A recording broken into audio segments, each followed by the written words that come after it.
नमस्कार मित्रांनो, सर्वांचं स्वागत आहे आजच्या एका नवीन व्हिडिओमध्ये। मित्रांनो, आजच्या व्हिडिओमध्ये तुम्हाला घराचं कन्स्ट्रक्शन करायचं असेल आणि तुम्हाला असा सल्ला दिला असेल, जे मिस्त्री असतील, ठेकेदार असतील किंवा कॉन्ट्रॅक्टर असतील, त्यांना तुम्हाला एक असा सल्ला दिला असेल की अगोदर बांधकाम करूया आणि नंतर कॉलम काढूया। म्हणजे बऱ्याच ठिकाणी काय केलं जातं, कॉलमची जी जागा असते, कॉलमची जी साईज असते ती जागा मोकळी ठेवली जाते आणि दोन बाजूला बांधकाम केले जाते आणि बांधकाम झाल्यानंतर त्या कॉलम जी मधली जागा ठेवलेली आहे तिथे दोन बाजूला फाळे असतात, जे तरापा असतात सेंट्रिंगचं, ते ठोकले जातात आणि त्यामध्ये कॉन्क्रीट भरलं जातं। म्हणजे अगोदर बांधकाम करून नंतर कॉलम काढला जातो आणि त्यानंतर त्यावरती स्लॅब टाकला जातो। बऱ्याच ठिकाणी असा सल्ला दिला जातो। मित्रांनो, व्हिडिओ बनवण्याचा एकच हेतू आहे की तुम्ही घराचं कन्स्ट्रक्शन चालू केल्यानंतर एक तुम्हाला चांगल्या प्रकारचं डिसिजन घेऊ शकता। बरेचसे मिस्त्री किंवा बरेचसे कॉन्ट्रॅक्टर काय म्हणतात, असं केल्यामुळे बांधकाम आणि कॉलम यांचा एक जीव होतो, मध्ये क्रॅक पडत नाही। त्यांचंही सांगणं बरोबर आहे का? त्यांचं सांगणं हे बरोबर आहे, पण याचं थोडंफार फायदे आणि नुकसान सुद्धा भरपूर आहेत।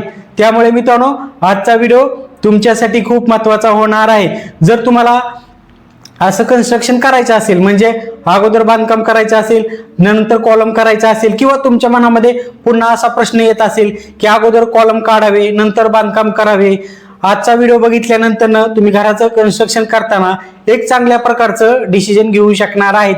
चला तर मग वेळ न घालवता सर्व माहिती जाणून घेऊया। पण त्याआधी चॅनलवरती नवीन असाल तर चॅनलला सर्वात आधी सबस्क्राईब करायला अजिबात विसरू नका। मित्रांनो, बरेचसे मिस्त्री किंवा बरेचसे ठेकेदार काय सांगतात की अगोदर जर तुम्ही बांधकाम केलं आणि नंतर जर कॉलम काढला तर मध्ये क्रॅक पडत नाही, बांधकाम आणि जे कॉलम असतो यांचा एक जीव होतो। त्यांचं सांगणं हे बरोबर आहे का? त्यांचं सांगणं 100% बरोबरच आहे। असं केल्यामुळे बांधकाम आणि कॉलम यांचा एक जीव होतो, मध्ये क्रॅक पडत नाही, पण याचे नुकसान सुद्धा आहेत। नुकसान सुद्धा तुम्हाला माहिती असणं गरजेचं आहे। आता नुकसान काय हे जाणून घेऊया। काय होतं, ज्यावेळेस समजा कॉलमची जी साईज आहे, समजा उदाहरणासाठी 15 इंचाचा कॉलम आहे, तर काय होतं, 15 बांधकाम ज्यावेळेस साईडचं बांधकाम केलं जातं, समजा तुम्ही असा विचार केलाय की अगोदर बांधकाम करूया नंतर कॉलम काढूया, तर काय होतं, कॉलमची जी जागा असते जी मोकळी ठेवली जाते, ते मिस्त्री काय करतात, साईडचं बांधकाम करताना जे समजा 15 इंचाचा कॉलम असेल तर 15 इंचाच्या ठिकाणी 16 इंचाचा कॉलम, 16 इंचाचं जे मोकळा पेज असतो ते ठेवतात, किंवा 15 इंचाच्या ठिकाणी 14 इंच होतात, 13 इंच होतात, असं कमी जास्त अंतर होत असतं। कॉलमची जेवढी साईज आहे ॲक्युरेट तेवढीच मिळाली पाहिजे, 15 ते 15 इंचच मिळाली पाहिजे, कारण जेवढं कॉन्क्रीट असतं त्याचप्रमाणे प्लॅन मध्ये स्टील दिलेलं असतं। तुमच्या मनामध्ये असा प्रश्न आला असेल की समजा 17 इंच झालं किंवा 15 इंचच्या ठिकाणी जर 16-17 इंच झालं तर हरकत काय? तसं नाही मित्रांनो, जेवढं कॉन्क्रीटचा व्हॉल्यूम असतो त्याचप्रमाणे स्टील दिलेलं असतं। त्यामुळे मापात जेवढं कॉन्क्रीट आहे तेवढं स्टील झालं पाहिजे, म्हणजे 15 ते 15 इंचचं झालं पाहिजे। आणि बांधकाम मिस्त्री काय करतात, बांधकाम करताना कमी जास्त अंतर होऊ शकतं। आता तुमच्या मनामध्ये असा प्रश्न येईल की मी ॲक्युरेटच 15 ते 15 ठेवतो, ठीक आहे, अजून बाकी काही गोष्टी आहेत ते सुद्धा तुम्हाला माहिती असणं गरजेचं आहे। काय होतं, समजा बांधकाम केलं तुम्ही, टोटली वरपर्यंत बांधकाम केलं आणि कॉलमची जी जागा आहे 15 इंचाची ठेवली, 15 इंचाची जागा ठेवल्यानंतर समजा दोन बाजूने जे सेंट्रिंगचे फाळे असतात, तरापे असतात, ते ठोकले झाल्यानंतर त्यामध्ये कॉन्क्रीट भरलं जातं। कॉन्क्रीट भरते वेळेस काय होतं, जे साईडच्या जे विटा असतात, बांधकाम केलेलं असतात, त्या कॉन्क्रीट मधले टोटली पाणी शोषले जातात आणि पाणी शोषल्यामुळे त्या कॉलमची टोटली मजबूती कमी होते। विटा जे असतात ते पाणी भरपूर शोषतात। आणि मित्रांनो, घराचं कन्स्ट्रक्शन करताना कॉलम आपल्या घराच्या कन्स्ट्रक्शनसाठी खूप महत्वाचा असतो, कारण टोटली जो लोड असतो, स्लॅबचा लोड असेल, बीमचा लोड असेल, वरती पॅरापेट वॉलचा लोड असेल, टोटली लोड कॉलम वरती येत असतो। त्यामुळे घराचं कन्स्ट्रक्शन करताना कॉलम महत्वाचा पार्ट आहे मित्रांनो। त्यामुळे तुम्ही असं केल्यामुळे नंतर ज्यावेळेस बांधकाम झालं आणि नंतर कॉन्क्रीट भरता त्यावेळेस टोटल कॉन्क्रीट मधलं पाणी त्याच वेळेस विटा सर्व शोषून घेतात आणि कॉलमची त्यावेळेस मजबूती कमी होऊ शकते। त्यानंतर दोन बाजूला प्रॉपर फिनिशिंग येत नाही। दोन बाजूला तुम्ही फाळ्या ठोकता, ज्या तरापे असतात ते ठोकता आणि दोन बाजूला बांधकाम असल्यामुळे प्रॉपर फिनिशिंग येत नाही। जो स्क्वेअर असतो आपला कॉलमचा तो व्यवस्थित येत नाही।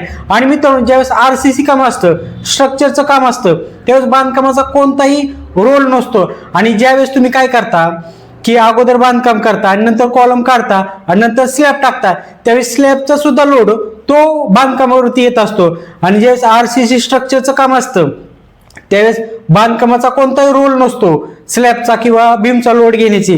कॉलमची टोटली जबाबदारी असते, टोटली स्लॅबचा, बीमचा, पॅरापेट वॉलचा सर्व लोड घेणे कॉलमची जबाबदारी असतो. बांधकामाचा कोणताही रोल नसतो. समजा तुम्ही काय केलेलं आहे, अगोदर बांधकाम काढलं आणि नंतर कॉलम काढला आणि समजा तुम्ही भिंतीवर वगैरे सुद्धा थोडाफार लोड आलेला आहे, तर काय होतं, समजा तुम्हाला नंतर भविष्यात एखादी भिंती वगैरे चेंजेस करायची असेल तर नंतर प्रॉब्लेम येतो. स्लॅबचा लोड तो बांधकामावरती सुद्धा आलेला असतो, तुम्हाला प्रॉब्लेम येऊ शकतो. जर तुम्ही अगोदरच कॉलम काढला आणि तुम्हाला जर नंतर स्लॅब टाकला, नंतर तुम्हाला आतील बांधकाम वगैरे चेंजेस करायचे असेल तर कोणत्याही प्रकारचा प्रॉब्लेम येत नाही, कारण टोटली लोड स्लॅबवरतीच आलेला असतो. स्लॅबचं मित्रांनो काम असेल म्हणजे स्ट्रक्चरचं काम असेल तर कॉलमचं टोटली लोड घेण्याची जबाबदारी असते. आता सुरुवातीचं जे तुम्हाला मिस्त्री किंवा ठेकेदार जे सांगत असतील की क्रॅक पडत नाही, एक जीव होतो, याला पर्याय मार्केटमध्ये आहेत भरपूर.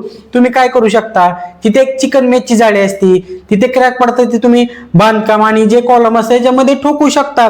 याला पर्याय उपलब्ध आहेत. पण तुम्ही डायरेक्टली अगोदर बांधकाम केलं आणि नंतर कॉलम काढले तर मित्रांनो हे चुकीचं आहे.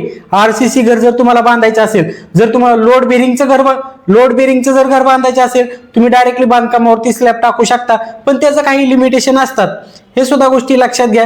जर तुमचं आरसीसी स्ट्रक्चरचं काम असेल तर माझ्या मते तुम्ही अगोदर तुम्ही बांधकाम न करता अगोदर तुम्ही कॉलम काढा आणि नंतर तुम्ही अगोदर स्ट्रक्चर जरी टोटली उभा केलं तरी चालेल. म्हणजे तुम्ही डायरेक्टली अगोदर कॉलम काढा, त्यानंतर तुम्ही स्लॅब टाकू शकता, त्यानंतर बांधकाम सुद्धा करू शकता. बांधकाम फक्त आपल्या एक संरक्षणासाठी असतं.